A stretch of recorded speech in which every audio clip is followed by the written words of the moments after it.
Presiden menyatakan setuju rancangan undang-undang tentang perubahan ketiga atas Undang-Undang Nomor 8 Tahun 2019 tentang penyelenggaraan ibadah haji dan umroh untuk disahkan menjadi undang-undang. Apakah dapat disetujui untuk disahkan menjadi undang-undang? Badan Penyelenggara Haji resmi menjadi Kementerian ke-49 dalam Kabinet Merah Putih pemerintahan Prabowo Gibran. Penetapan ini berdasarkan pengesahan RUU Penyelenggaraan Ibadah Haji dan Umroh Kementerian Haji menjadi undang-undang oleh DPR Selasa pagi. Wakil Badan Penyelenggara Haji, Daniel Anzar Simanjuntak mengungkap, perubahan menjadi kementerian termasuk peralihan aset hingga sumber daya manusia. Di undang-undang itu ada perkataan dengan syarat atau istilahnya dapat begitu. Kenapa? Karena Presiden juga amanahnya kepada kami di BP Haji adalah shifting SDM itu harus dipastikan melakukan screening yang ketat. Karena Presiden menginginkan Kementerian Haji dan Umroh itu menjadi institusi kementerian yang wajah utamanya itu adalah integritas. Asosiasi Muslim Penyelenggara Haji dan Umroh Republik Indonesia, AMFURI, mengapresiasi pemerintah membentuk Kementerian Khusus Haji. Namun AMFURI mengingatkan Kementerian Haji perlu segera memastikan penyelenggaraan haji tahun depan. Karena setiap tahun Kerajaan Arab Saudi di awal tahun Hijriah itu langsung memberikan timeline kapan harus mengambil kontrak, kapan harus mulai bayar, memilih lokasi tenda, misalkan kapan harus mulai pembayaran, pelunasan, kapan sudah bisa mulai turun. Pemerintah merencanakan penetapan jemaah haji mulai Oktober 2025. Melalui kementerian baru ini, pemerintah perlu menjamin penyelenggaraan ibadah haji lebih baik dan tak jadi celah untuk korupsi di masa depan. Tim Liputan, Kompas TV.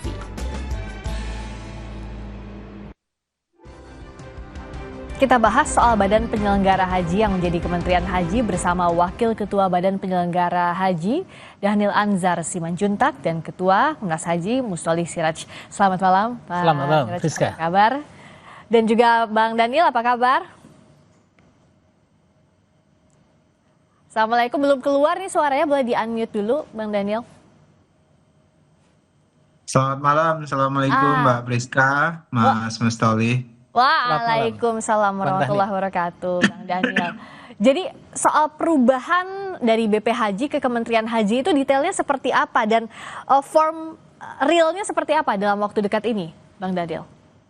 Iya, jadi seiring dengan pengesahan rancangan undang-undang penyelenggaraan ibadah haji dan umroh, dan salah satu perubahan atau amandemen di undang-undang tersebut adalah terkait dengan kelembagaan, Mbak Priska. Yang tadinya penyelenggaraan haji di bawah kendali pelaksanaannya oleh Kementerian Agama. Nah, mulai revisi undang-undang ini berlaku, maka pelaksananya adalah terpisah dari Kementerian Agama, yaitu Kementerian Haji dan Umroh. Jadi ada perubahan nomenklatur dan kelembagaan dari Badan Penyelenggara Haji menjadi Kementerian Haji dan Umroh.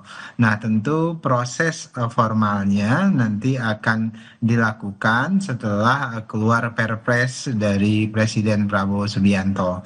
Barulah kemudian secara kelembagaan akan segera melakukan institusionalisasi mulai dari di tingkat kementerian di pusat sampai dengan di tingkat daerah. Kenapa? Karena memang Kementerian Haji dan Umroh adalah kementerian yang punya hierarki vertikal. Artinya nanti Kakanwil Kementerian Agama itu dipecah menjadi dua, ada Kakanwil Kementerian Agama dan Kakanwil Kementerian Haji dan Umroh. Pun demikian dengan kabupaten kota dan seterusnya. Ya, ini kan berpengaruh ke struktur dan sebagainya, termasuk juga bagaimana mengejar jelang musim haji ini, Pak Mustoli. Saya ke Pak Mustoli dulu. Jadi dengan adanya Kementerian Haji, seberapa urgent memang Kementerian Agama dipecah lagi dengan Kementerian Haji untuk fokus mengurus ibadah haji? Ya, yang pertama saya mengucapkan selamat ya Bang Dhanil dan kawan-kawan di DPR begitu ya, sudah memperjuangkan haji itu ditempatkan pada urusan yang sangat urgent begitu ya. Ya. Sehingga kemudian ini yang tadinya badan kemudian ditingkatkan menjadi kementerian. Nah tentu dengan mandat seperti ini memang tugas-tugas ke depan itu tidak mudah juga Mbak Friska. Karena ini bukan lagi harus jalan tapi harus langsung lari ini Ya, Bang Dhanil dan kawan-kawan. Nah karena itu saya kira memang di sisi lain ini juga untuk kesekian kalinya kelembagaan di Kementerian Agama itu terpisah Mbak Friska. Dulu Peradilan Agama itu dulu di bawah Kementerian Agama, kemudian karena satu atap digabung ke Mahkamah Agung. Kemudian ada zakat begitu ya. Sekarang ada Basnas meskipun sebagian wewenangnya masih di Kementerian Agama. Kemudian wakaf juga seperti itu. Kemudian berbarengan dengan isu haji ini juga kan jaminan perlu halal BPJPH yang tadinya di bawah Kementerian Agama jadi kemudian badan tersendiri. Nah tapi ini bedanya adalah ini kementerian. Jadi ini menandakan bahwa pemerintah memberikan perhatian sangat serius terhadap isu-isu haji begitu ya. Memang ada dua kutub yang saya kira memang mendorong kaitannya kenapa ini dinaikkan menjadi kementerian. Satu adalah isu domestik di kita, yang kedua adalah isu di luar negeri di negara Arab Saudi. Yang pertama di Indonesia saya kira memang isu-isu terkait dengan pansus haji tahun 2024. Pansus haji itu ya. Kemudian ada isu penegakan hukum di KPK. Kemudian kemarin tahun haji kemarin juga dianggap kurang begitu maksimal begitu ya, sehingga dan image masyarakat hari ini memang membutuhkan kelembagaan yang sifatnya baru begitu ya sama sekali. Nah yang berikutnya adalah sebetulnya ini mengadaptasi terkait dengan transformasi tata kelola penyelenggaraan Arab Saudi sebagai negara tuan rumah yang berbeda Mbak, terutama sejak pasca pandemi. Betul. Nah saya tanyakan ke Bang Dhanil karena tadi tuntutannya adalah sekarang berlari bahkan bukan adaptasi lagi. Ada beberapa catatan tadi ya dari Pak Mustoli juga soal bagaimana pansus haji kemarin catatannya, ada juga soal kasus di KPK, terlebih lagi juga ada transformasi juga di Arab Saudi. Nah apa yang bisa dilakukan Kementerian Haji untuk proses ini bisa berjalan dengan mulus transisinya? Mbak Friska, terlepas dari konteks misalnya ada kasus korupsi haji, kemudian kesemerautan pelaksanaan haji, masalah dengan integritas penyelenggara haji selama ini, sejatinya sebenarnya Pak Prabowo memang sejak awal punya visi untuk mendirikan Kementerian Haji dan Umroh. Karena saya dulu juru bicara Pak Prabowo sejak pemilu itu 2014, Pak Prabowo di visi misi beliau sebagai capres itu memang mencantumkan akan membentukkan Kementerian Haji dan Umroh. 2019 pun demikian, mencantumkan pembentukan Kementerian Haji dan Umroh. Di 2024 beliau merubah nomenklaturnya jadi waktu itu Kementerian Haji dan Wakaf. Nah kenapa kemudian tidak jadi kami kemudian berubah hanya jadi badan penyelenggara haji setingkat kementerian? Karena ada obstacle undang-undang, yaitu undang-undang haji ada sendiri, kemudian undang-undang wakaf ada sendiri, sehingga yang dibentuk adalah badan transisi, badan penyelenggara haji. Nah kemudian dapat momentumnya sejatinya karena ada suara yang deras dari DPR dan kemudian masyarakat, maka kemudian untuk memastikan konsentrasi pengurusan dan penyelenggaraan haji, maka beliau bersama DPR untuk namanya Kementerian Haji dan Umroh. Tapi yang jelas nomenklaturnya nanti apa itu adalah wewenang dari Presiden. Kemudian kedua, betul yang disampaikan Mas Mustoli tadi, bahwasannya tantangan yang harus kami hadapi adalah bukan hanya lari maraton, ini sudah sprint nih, karena harus sudah bersiap gitu. Tapi sebenarnya Mbak Friska, Badan Penyelenggara Haji hari ini sudah bersiap sejak awal. Nah ibrohnya ada pembelajarannya, karena 10 bulan belakangan kan kami punya waktu untuk banyak belajar, banyak mengevaluasi apa yang sudah dilakukan oleh Kementerian Agama melalui Dirjen PHU, sehingga pada hari ini persiapan awal penyelenggaraan haji yang sudah sejak awal kami terlibat itu kami bisa melakukan beberapa perbaikan dan penyempurnaan SOP penyelenggaraan haji. Nah makanya misalnya ya selama ini kan pembayaran uang muka itu selalu terlambat lambat, Mbak Priska. Oke, Nah, ya.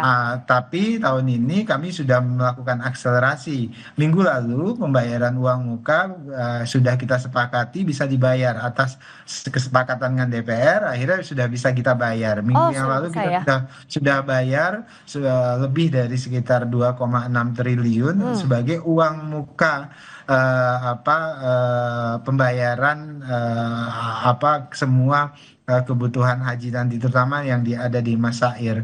Nah itu proses itu kita percepat. Makanya kemudian memang tadi seperti Mas Mustoli, tadi tantangan kita ada dua nih sekarang. Di satu sisi penyelenggaraan yang harus kami tadi disebut harus berlari dengan cepat. Di sisi lain kami juga dihadapkan dengan institusionalisasi. Artinya kan kami harus benahi institusi. Dalam hal ini Kementerian Haji dan Umroh, mulai dari pusat sampai dengan di tingkat daerah. Seperti yang Bang Daniel tadi sebutkan, ada banyak PR-nya ya, dalam waktu cepat harus sprint. Kalau dari Komnas Haji sebenarnya apa yang harus diselesaikan terlebih dahulu dengan waktu yang singkat ini jelang musim haji berikutnya? Jadi undang-undang hari ini itu kan baru disahkan, Mbak, oleh paripurna, tapi belum diundangkan, sehingga ada waktu, spare waktu.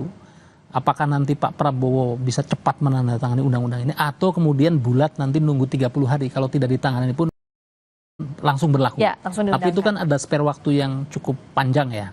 Belum lagi setelah undang-undang ini kan dalam tradisi di hukum kita itu mesti ada peraturan teknisnya, seperti PP, peraturan pemerintah.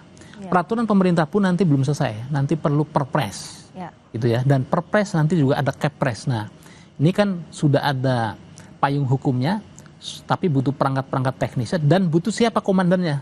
Maksud saya begini, kan ini kementerian, berarti kan harus dipimpin oleh menteri. Nah, apakah nanti misalnya pasangan Gus Irfan dengan Bang Dhanil ini langsung otomatis dilantik begitu jadi menteri dan wakil menteri, atau dibalik Bang Dhanil ya? Jawab dulu ini, Bang Daniel gimana? Udah kebayang belum? Nanti komposisinya gimana? Menteri dan wakil menterinya. Apakah Gus Irfan dan Bang Daniel otomatis jadi menteri wakil menteri atau dibalik komposisinya? Yang wakil jadi menteri. Terkait itu tentu adalah kapasitas dari dan otoritas Presiden Prabowo dan saya serta Gus Irfan tidak dalam kapasitas itu. Jadi yang jelas siapapun, saya prajurit Pak Prabowo, Gus Irfan juga prajuritnya Pak Prabowo, dalam tanda kutip tentu kami mengikuti apapun keputusan Presiden. Oke, saya lanjutkan. Nah, kemudian kan ada pelantikan siapa yang menjadi menteri dan wakilnya begitu, dan baru kemudian tadi dibilang oleh Bang Daniel itu kan struktur di bawahnya ada dirjen, ada. Nah, ini semua butuh waktu. Karena itu saya sesungguhnya Bang Daniel agak sedikit khawatir ya. Khawatir dalam arti konsentrasi ini terpecah karena satu sisi harus tadi penguatan dan melengkapi SDM, struktur bahkan sampai dengan Kandepak begitu, sampai dengan kabupaten kota. Kanwil juga ya. Di bawahnya Kanwil, kalau Kanwil itu kan provinsi begitu, kabupaten kota. Nah, ini yang kemudian sedangkan timeline penyelenggara ibadah haji itu terus berjalan. Nah, ini kan harus ada dua konsentrasi yang yang harus, sebenarnya ada isu lain juga Mbak di undang-undang penyelenggaraan ibadah haji yang disahkan, tapi memang sentralnya isunya adalah isu kelembagaan, manajemen begitu ya, terkait perpindahan dari Kementerian Agama ke BP Haji, ke Kementerian Haji. Ini juga jadi karena itu saya kira hal-hal yang misalnya menyangkut sekarang kewenangan misalnya dulu yang namanya kewenangan DPR dalam haji itu cuma satu, yang utama itu adalah harus ada persetujuan BPIH, biaya penyelenggaraan ibadah haji itu harus dengan DPR. Cuman satu di undang-undang yang lalu 8/2019. Tapi kemudian di undang-undang yang sekarang masalah kuota juga harus bersepakat dengan DPR. Nah, kita akan bahas ini. Kan ada banyak hal teknis, tapi ini sangat krusial. Anggaran misalnya, yang kedua juga soal kuota. Ini seperti apa nanti koordinasi BP Haji dengan DPR, dan bagaimana pula agar ini tidak jadi ladang bancakan korupsi baru ini yang kita sama-sama hindari. Usai jeda di Sapa Indonesia Malam.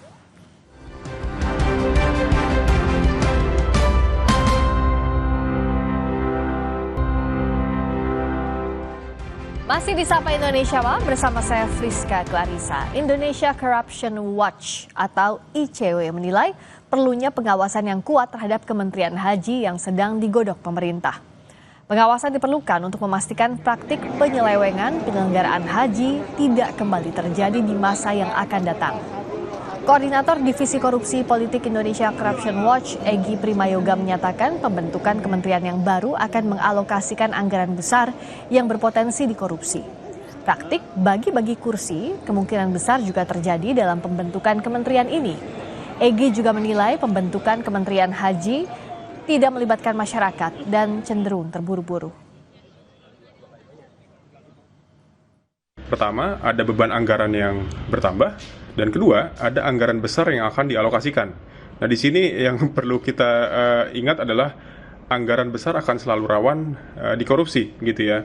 Jadi ada potensi korupsi yang terjadi kalau misalnya anggaran besar itu tidak diiringi dengan pengawasan yang patut.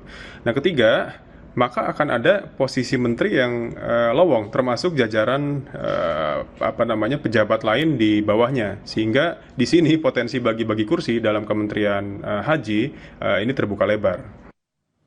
Bang Daniel, bisa dijawab langsung tadi bagaimana untuk menjawab kekhawatiran bahwa ini jadi lahan korupsi yang baru? Bang Daniel, tolong di-unmute. Audio temnya. Sebentar kita akan perbaiki dulu komunikasi suara dengan Bang Daniel Anzar Simanjuntak untuk menjawab bagaimana agar Kementerian Haji ini tidak jadi lahan korupsi dan anggarannya ini bisa diserap dengan baik, transisinya pun bisa mulus karena musim haji ini kan berjalan terus, prosesnya juga saat ini berjalan terus. Tadi sudah dijelaskan bahwa ada transisi yang disiapkan, tapi banyak PR juga catatan dari Komnas Haji tadi ya. Mas Mustoli, saya sapa lagi Bang Daniel, sudah bisa mendengar suara saya? Ya, Mbak Priska. Siap, silakan dijawab bagaimana menjawab kekhawatiran tadi dari ICW agar ini tidak jadi lahan korupsi. Iya, secara teori kan memang high expenditure, high corruption ya. Ada potensi korupsi dalam setiap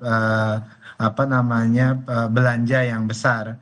Nah, itulah kemudian kenapa dalam struktural Kementerian Haji dan Umroh nanti itu dilengkapi selain Inspektorat Jenderal ya, ada juga namanya Dirjen Pengawasan Pemantauan Haji.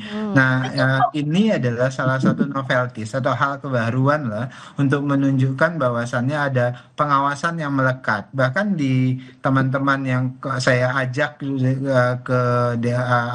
di Kedirjenan Pengawasan atau kemarin itu namanya Deputi Pengawasan Pemantauan, itu adalah sebagian besar dari teman-teman KPK yang gerakan yang dulu saya terlibat banyak dalam proses gerakan anti korupsi. Nah, yang teman-teman yang sempat tidak terdepak dari KPK yang kemudian sekarang membantu saya di Deputi Kepengawasan yang nanti kemudian berubah menjadi Dirjen Pengawasan dan Pemantauan Haji. Nah, pengawasan ini penting, apalagi Mbak Priska, salah satu amanah utama dan pertama yang disampaikan oleh Presiden Prabowo adalah institusi baru ini, kementerian waktu itu Badan Penyelenggara Haji ini atau nanti Kementerian Haji dan Umroh ini, wajah utamanya harus integritas, dan itu PR yang paling penting. Itulah sebabnya Presiden menginginkan SDM penyelenggaraan haji itu jangan sekedar shifting saja dari Kementerian Agama sepenuhnya, tapi ada proses screening, bahkan membuka peluang rekrutmen orang-orang baru yang memiliki kompetensi dan integritas yang tinggi. Memang seperti yang tadi juga disampaikan oleh Mas Mustoli dan banyak pihak, tentu tantangan utama kami salah satunya selain penyelenggaraan adalah bagaimana kemudian membangun institusi atau kementerian baru ini dengan corporate culture yang berbeda dari penyelenggara haji sebelumnya, bahkan berbeda dari corporate culture kementerian yang sebelumnya membawahi penyelenggaraan haji. Nah, wajah utamanya tentu adalah tadi integritas tadi, Mbak Priska. Ya, saya tanya ke Mas Mustoli, kalau begitu dengan penyelenggaraan ibadah haji, kita sudah punya lembaran buruk kasus korupsi yang membayangi ini, apa yang harus betul-betul diawasi dalam penyelenggaraan haji di bawah Kementerian Haji? Nah, tadi saya melihat optimisme di Kementerian Haji dan Umroh ini ketika Bang Daniel yang menjadi lokomotif gitu ya, dengan Gus Irfan punya komitmen transparansi, kemudian mengedepankan integritas, pengawasan dan lain-lain. Nah, karena begini, sebetulnya dari persoalan-persoalan yang muncul di Republik ini itu kan kultur membutuhkan figur, membutuhkan keteladanan. Nah kalau kemudian tadi Bang Daniel sudah menyatakan mendeklar seperti itu, saya kira itu menjadi menjadi titik awal yang saya kira bisa menjadi optimisme bagi kita akan nanti ada perubahan paradigma, kemudian pelayanan yang juga makin baik begitu ya. Karena beda dengan institusi lain, Mbak. Kalau Kementerian Haji ini kan uangnya itu kan dari jamaah, mengelola dari jamaah. Betul. Sehingga kemudian transparansinya harus dituntut lebih baik begitu ya. Nah dari situlah kemudian lembaga itu akan berjalan menjadi berintegritas, pelayanannya baik kalau ada keteladanan dari pimpinannya. Ya. Nah dengan semangat-semangat yang dibangun seperti sekarang ini saya kira ini menjadi modal awal untuk bagaimana membangun Kementerian Haji ini sama sekali berbeda dengan stigma yang lalu-lalu kira-kira. Sebenarnya yang lalu juga baik begitu ya, tapi karena kumulasi dari berbagai dinamika sehingga akhirnya masyarakat punya stigma yang berbeda. Nah karena itu saya kira dengan ibaratnya kalau bahasa Bang Dhanil di Kokam dulu ini sebetulnya adalah haji ini berhijrah lah kira-kira gitu ya, dari tata kelola yang lalu-lalu ke tata kelola baru yang lebih baik, transparan. Dan satu misalnya soal, saya kemarin kan dipanggil juga Mbak, diundang di RDPU Komisi 8 terkait kuota misalnya yang seringkali menjadi bola panas begitu ya. Nah saya bilang kuota ini ketika kemudian sudah disampaikan oleh pemerintah Arab Saudi ke pemerintah kita, itu kita kan sudah punya siskohat. Sehingga kemudian sebetulnya bisa langsung diumumkan ke publik nominasi siapa yang akan berangkat pada tahun yang nanti. Lebih transparan akhirnya. Betul. Kan, jadi tidak ada pertanyaan efeknya ganda dua Mbak, efek ganda. Ini punya efek ganda. 3, 1 semangat transparansinya menjadi lebih jelas. Yang kedua jamaah itu siap untuk istitoah ekonomi, persiapan pelunasan. Yang ketiga adalah istitoah secara kesehatan. Mereka yang masih sakit, yang mungkin masih bisa disembuhkan, punya semangat untuk nanti persiapan haji begitu waktunya. Baik. Itu sudah sehat. Dan tentunya integritas, transparansi ini jadi jantung penyelenggaraan ibadah haji, dan ini sangat dititipkan betul Bung Dhanil untuk nanti Kementerian Haji. Terima kasih banyak atas waktunya Bung Dhanil Anzar Simanjuntak, Wakil Ketua Badan Penyelenggara Haji. Terima kasih juga calon Wakil Menteri Haji dan Umroh. Amin kan ya Bang Dhanil ya. Kita lihat nanti setelah nomenklaturnya jadi. Mas Muzali Siraj juga Ketua Komnas Haji, terima kasih sudah hadir di Sapa Indonesia Malam. Terima kasih. Wassalamualaikum warahmatullahi wabarakatuh.